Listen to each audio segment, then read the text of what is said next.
Hello dear students, I am Dr. Garima Srivastava from Lal Bahadur Shastri College, Lucknow. We have discussed about training, we have discussed about pre-departure training in terms of international assignments that are being given to the expatriates. But along with that, it is important to assess their performance from time to time. Why? Because we need to understand that do they perform as they are being desired under the international human resource management. Our today's topic is related to international performance management. Now, we need to understand what international performance management is. For this, performance is an important aspect and we need to understand what exactly performance is. So, performance is an evaluation of an individual who works in a foreign subsidiary on a temporary basis or to transfer knowledge to the other people who are there in the subsidiary. Now, over here when we talk about international context, performance management actually means how far the person is able to apply his knowledge, his skill sets, his experience, his leadership styles into the subsidiary that he is being sent to. Over the when he is sent to a subsidiary for the functioning of the organization, the basic objectives of the organization is that he is going to develop an organization structure over there in the subsidiary. He is going to hire people for that organization structure and he is going to hire those people who are skilled enough for the organization. So, all these characteristics should be present in a person who is going to be a person working as an expatriate in the subsidiary. So, for this it is important to understand that how far he will be able to manage all this. All this thing will depend upon his performance when it will be judged after some time working as an expatriate in that subsidiary. International performance management should feed its result into global goals of the business. So, over here when we get the output from the performance management system and we get those output in terms of the skill sets, in terms of the experience sets of the person who is there in the subsidiary, these results are working as a base or they work as a groundwork for the organization to set up their goals in the international market. Because this person not only looks after the domestic environment, he also is responsible to look after the international environment, international external environment of the business, and he has to cope up with the changes that he is going to face in that new environment or in the host country. Now, of course, when performance management system is concerned, a lot of challenges are there in front of the international human resource management because while considering performance management in a subsidiary in the host country is somewhat different when we take consideration of the performance management in the home country. So, when the host country is involved, performance management takes another leap. It is dependent upon various factors and you need to check out those factors before going in for performance management system of the person. First of all, the very first point is total company and parts of it. Now, over here total company means the total organization, the total sub parts of the organization where home country as well as the host country or any of the third nation country is considered. While when we talk about parts of it, it means whether the person is going to handle the home country functions as well as the host country or he is going to just perform the functions which are related to the home country. So, both these particular factors are present a variety of difference because with home country you have a lot many factors which may or may not be present in the host country. When we talk about the host country, the external factors are far more complex as compared to the home country. So, while setting up this performance management system, by setting up the standards along which you are going to evaluate the performance of the people, it is going to you are going to see that whether the person is responsible for the company in totality or his decision is going to affect a part of it. Secondly, standard format versus customized format. Now, this means a set standard format. When we talk about performance management, when we talk about performance appraisal, definitely organizations are working on set format, they are working on standard formats. That means they are following a simple type of performance appraisal system every year, which is repeated periodically at that time of the year every. Like sometimes the organization perform this appraisal system once in a year, or sometimes they go in for two times a year. So, this is a standard performance, the standard format, and when we talk about the host country, because performance is related to several other factors, like the person is going to face the culture of different countries. So, how far he is able to cope up. Then again there are differences in the languages, then there are differences in the leadership styles that the people are going to adapt. So, of course, he is not going to follow the same set of standards that he was doing in the home country. So, of course, when the international context of performance management system is considered, the human resource department will definitely take into consideration that whether standard format will be taken up, standard format as it is being taken up in the home country organization, while a different or flexible kind of format, flexible kind of setup will be taken up while doing the performance appraisal of the employee. Then comes uniformity of data of performance. Now, performance these days are being assessed by collection of various types of data of the employee and putting up analytical tools on those data. Like for example, the number of days he is present, the productivity level that he has given, the how many times he has met out his targets. All these data are collected of each of the individual and they are assessed separately. Now, uniformity over here means how far you are able to collect clean, transparent, a clear kind of data. It should not be biased, it should not be based on any other kind of effects like recency effects are there or halo effects. So, uniformity of this data should be there. If so, so if you are collecting data on the daily basis, so it should be collected on a daily basis. It does not, it should not happen that you are collecting data on Monday and then the next data is going to be collected on Saturday. So, if you are doing it weekly, a day should be fixed. If you are doing it monthly, a day should be fixed, a week should be fixed, or if you are doing it 6 monthly, some month should be fixed for collecting this data, because uniformity of data will only come when you continuously collect data at a continuous or regular period of interval of time. Then comes the fourth aspect, fourth challenge, that is environmental variation. Now, when we talk about environmental variation, it is directly related to the host country external environment. Now, external environment over here is meaning to the different challenges that come up from the external environment. Now, we all know that the external environment is related to some uncontrollable factors that the organization is not able to control at all. So, the organization copes with it. So, the organization tries to mold itself along with it and becomes flexible, so that it adapts to these changes that come from the external environment. So, environmental variations, how far these variations are there as compared to the home country.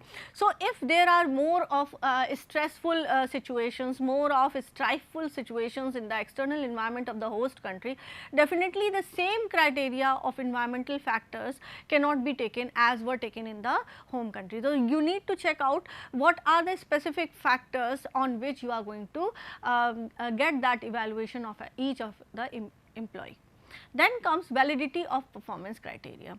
Now, validity means how far your data collected is valid, or how far it is good enough or transparent, or it is accurate and correct data. Now, based on this correct data, you come out with certain evaluations of each of the employees' performance.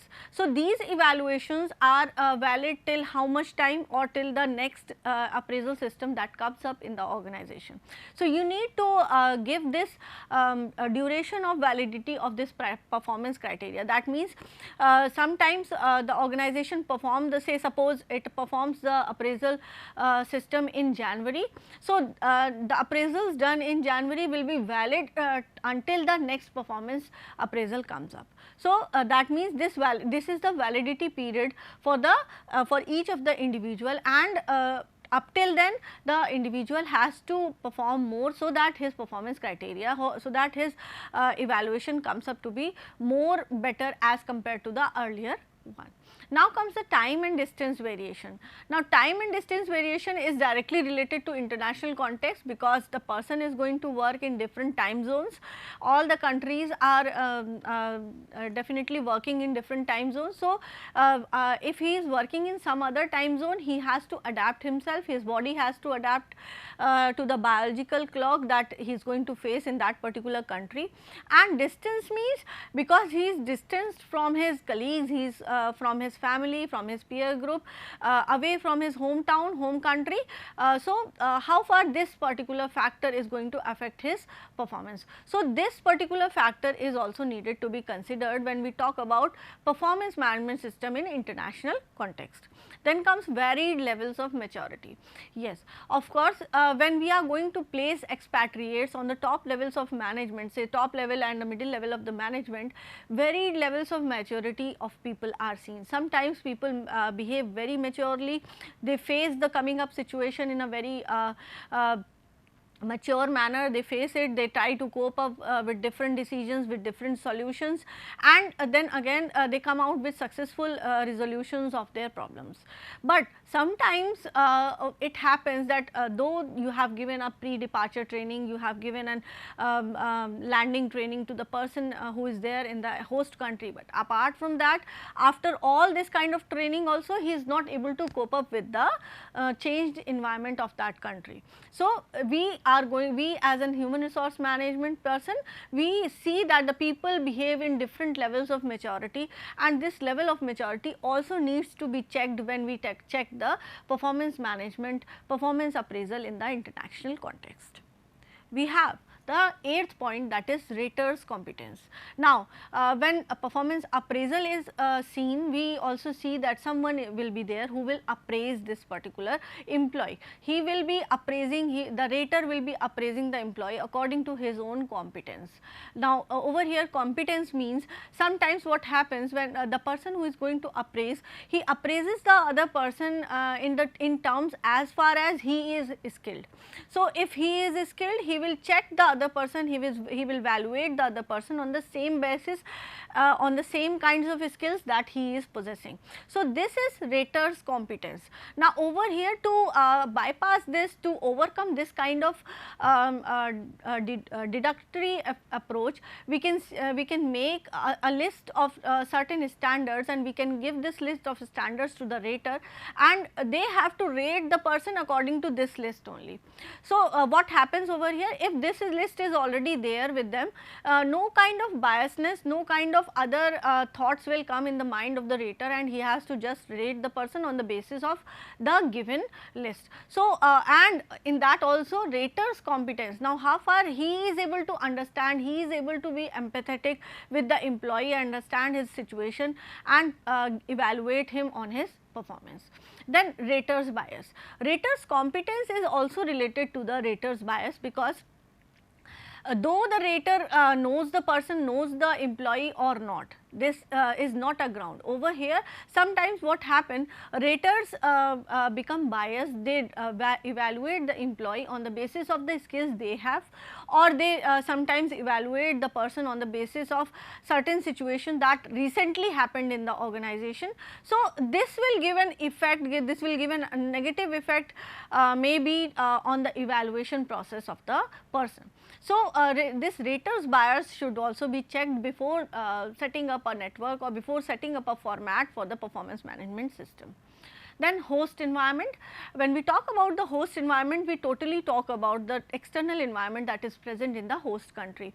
Now, host environment is related to, you can say, political environment, it is also related to economic environment, the economic growth of that country, it is related to technological developmental environment of that country, it is related to socio-cultural environment. So, all the environment that is covered under Pestel's analysis, We have to check all those factors, and against those factors the standards to be checked out, and we need to prepare a list so that we are better able to judge the performance of the person in the host country. Last is the cultural adjustment. This is the most important part of the performance management system, because when we talk about expatriation, when we talk about shifting of a person from home country to the host country, the most important factor that comes into play is the cultural adjustment.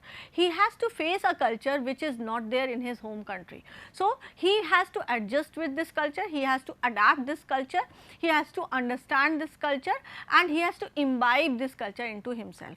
Why? Because if he will not be able to cope up with this cultural difference between the two countries, he won't be able to exercise any of his functions, any of the processes of the organization. So, cultural adjustment part is also important. Now, once we have checked out all the challenges that performance management system can have, we will check out the various standards, we will take up all the points, and related standards, and then we will prepare a system for the performance management or performance appraisal. Now, keeping in mind all the challenges, very first point is establish performance standards. Now, performance standards will be established keeping in mind all the external host country factors we have just now discussed, and the cultural factors that the person is going to have. Now, when we talk about standards, it means you have comparative data of various other people, various other industry people who have been facing this kind of environment and their performance in the same kind of environment. So, that will set up a standard. Just like suppose we are going to perform in our exam which is out of 100. Now, this 100 is a standard out of which suppose a person is getting 70 and the other person is going to get 80. So, these are the numbers that he will be getting against the standard, that is 100. So, this 100 as a standard should be counted out from the different factors that come from the external host country environment.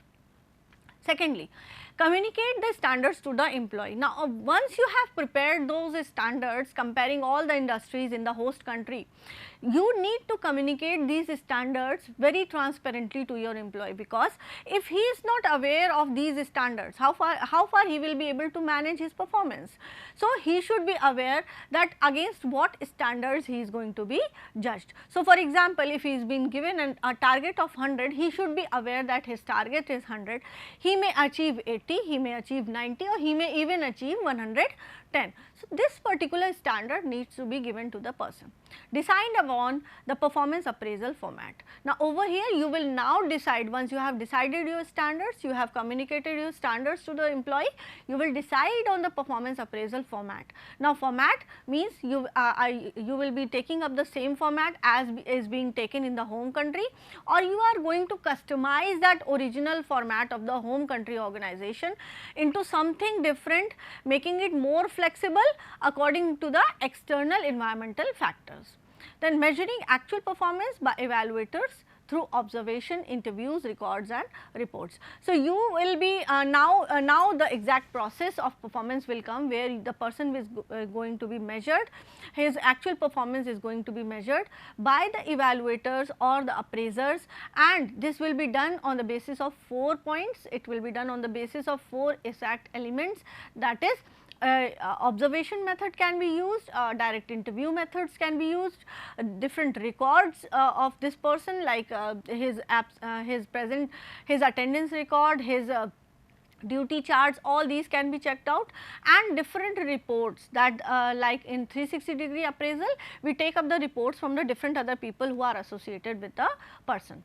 Then decide on frequency of the appraisal. This thing is an important factor, because the how far you are going to repeat this appraisal and again and again in the organization. This needs to be checked out.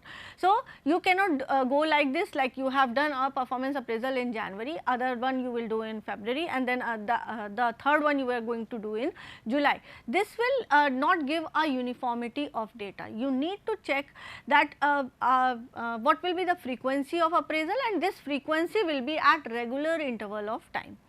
Adjust actual performance due to environmental influence. Now, Once you have got the actual performance of the employee done by the evaluators, now you have to adjust that performance, you have to check that performance again in the light of various external factors that are present in the host country. Now, compare the adjusted performance with what was being desired, and of course, no system, no human being is 100% fruitful.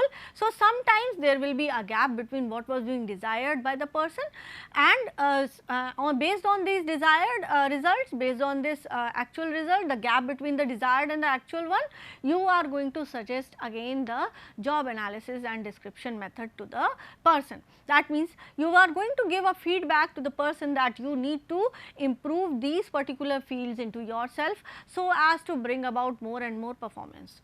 Consider appraisal results for contract renewal and promotions. Now, these appraisal results can be serving as a basis of contract renewals and promotions for the further use. We can also use the appraisal data for the transfer purpose in the organization. Next, plan for employee training and development. Performance appraisal will also give a feed, will also give a data which will enable the organization to decide on the training and development factors of the employee. How far training needs are there, and which kind of trainings are needed to be given to the employees to improve his performance the next time the appraisals are being done. Then, different challenges of performance management system. We have discussed about the challenges of performance management appraisal system. Now, these are the challenges of the performance management system. The first one is the content bias. Now, content bias means you have prepared a format. Now, this format will contain what factors, what standards to check the evaluation, to check the performance of the employee. So, this you can make an exhaustive list of the content and then keep on removing those content which are not related to the performance management system in the international context, because we are talking about international performance management system. Second is ineffective raters. When we have raters, we have evaluators who are not competent enough, who are not skilled enough in the same field as is the employee. We have ineffective raters because they are not able to judge the person, because they are not able to, they are having less of a knowledge as compared to the employee. So, whatever work the employee is doing, the rater should be aware of all those work, all those duties, otherwise this rating will be ineffective. Then recency effect, this means a certain recent situation in which the employee reacted, this can have a definitely negative effect. Why? Because sometimes what happens, some situations person can act as in a positive manner, but there may be some situations where the person acts in a negative manner. So, suppose this recent effect that has been taken into consideration for evaluation turned out to be negative. So, overall the performance of the person will turn out to be negative. Distant workplace. So, you are away from your workplace, you are away from your people, your family, your peer group. So, of course, this particular factor needs to be taken into point when content is designed for the performance management system. Then appraisal forms, based on the content you can prepare appraisal forms, you can prepare Excel data sheets wherein the forms can be automatically filled by the 360-degree appraisal appraisees.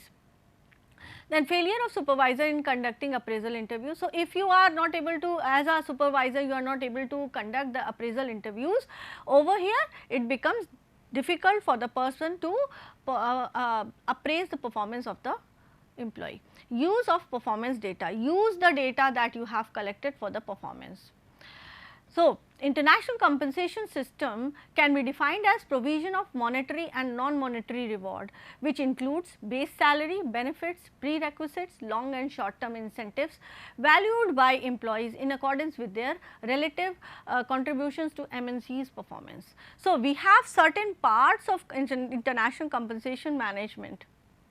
Based on performance, you will design this compensation of the person, you will design the salary package of the person, and it should contain the following parts. Now, objectives. Compensation policy should be very much in line with the structure, business needs and overall strategy of the organization. It should aim at attracting and retaining the best talent in the industry. It should enhance the employee satisfaction. That means, whatever compensation you are going to design, it should give a satisfaction level to the people who are going to have this compensation. It should be in clear terms, it may be given in written to the people, and how far increments will be applied and when and where it will be applied, on what basis it will be applied, all these things should be made clear beforehand. We have certain major components of a compensation package that needs to be checked before preparing the compensation package for the person. The very first one in this is the base salary. For an expatriate, it denotes the main component of the package of the allowance, and it is directly related to the base salary and the basis for in-service benefits and pension contribution. So, what will be the basic salary for the person who is going to be in the host country for next say 1 year or 5 years? Base salary actually forms the foundation block of international compensation. So, everything now you will be calculating will be based on the base salary or the basic salary. The second part is foreign service inducement premium.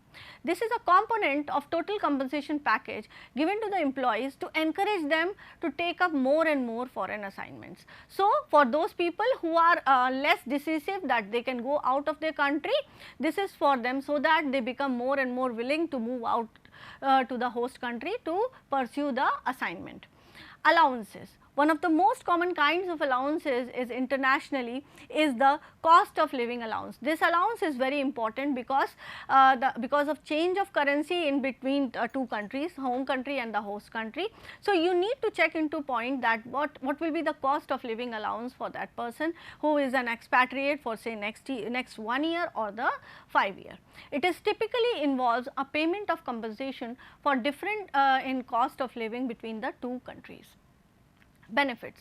The aspects of benefits is often very complicated. So, different benefits like pension plans, medical coverage and social security measures, benefits can be given to the person, and these may differ from country to country. Different incentives can also be added to the base salary, to keep the expatriate motivated. In this process, a growing number of firms have dropped ongoing premium for overseas assignment. Now, different kinds of taxes. MNCs generally select one of the following approaches, that means tax equalization. Firm withhold an equal amount of home country tax obligation of the expatriate and pay all the taxes to the host country. Tax protection. Employee pays up the amount of the tax he or she should pay on remuneration in the home country. So, any of these two tax systems can be taken up when taxations are done, and this need to be told to the employee beforehand. Last is long term benefit or the stock benefits. Now, we can have these benefits, we can give these benefits to the people so as to make them more and more motivated and keep them ongoing on in the international assignment. These can be employee stock option plan, restricted stock unit plans and employee stock purchase plans. So, these are the different plans where the organization give the stock options, give the share options to the people, to the employee of the organization. So, this comes to the end of the international compensation management system. Thank you.